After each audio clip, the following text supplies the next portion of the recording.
السلام علیکم ورحمۃ اللہ وبرکاتہ۔ آئیے آج اس دعا کی فضیلت اور افادیت جانتے ہیں۔ یہ دعا کب، کیسے اور کہاں پڑھی جانی چاہیے؟ اس دعا کو پڑھنے کے کیا فائدے ہیں؟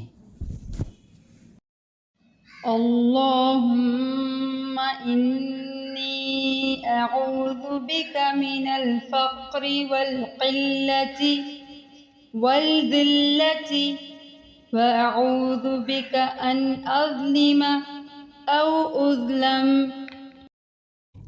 اے اللہ، میں فقر، قلت مال اور ذلت سے تیری پناہ مانگتی ہوں، اور اس بات سے تیری پناہ مانگتی ہوں کہ میں کسی پر ظلم کروں یا کوئی مجھ پر ظلم کرے۔ بعض حدیثوں میں آپ صلی اللہ علیہ وآلہ وسلم نے فقر اور مسکنت کو طلب کیا ہے، اور بعض میں اس سے پناہ مانگی گئی ہے۔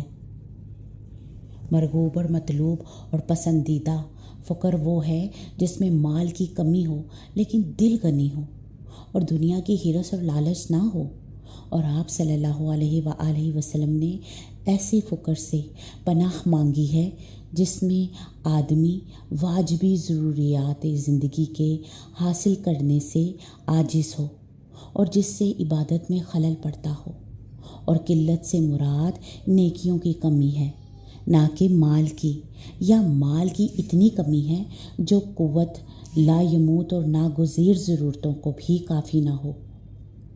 فقر اس محتاجی کو کہتے ہیں جو کمر توڑ کر رکھ دے۔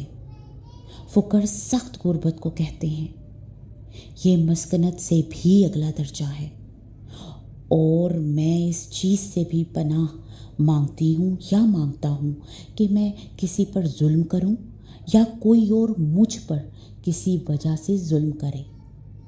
آئیے آج سے ہی اس دعا کو اپنی روٹین کا حصہ بناتے ہیں۔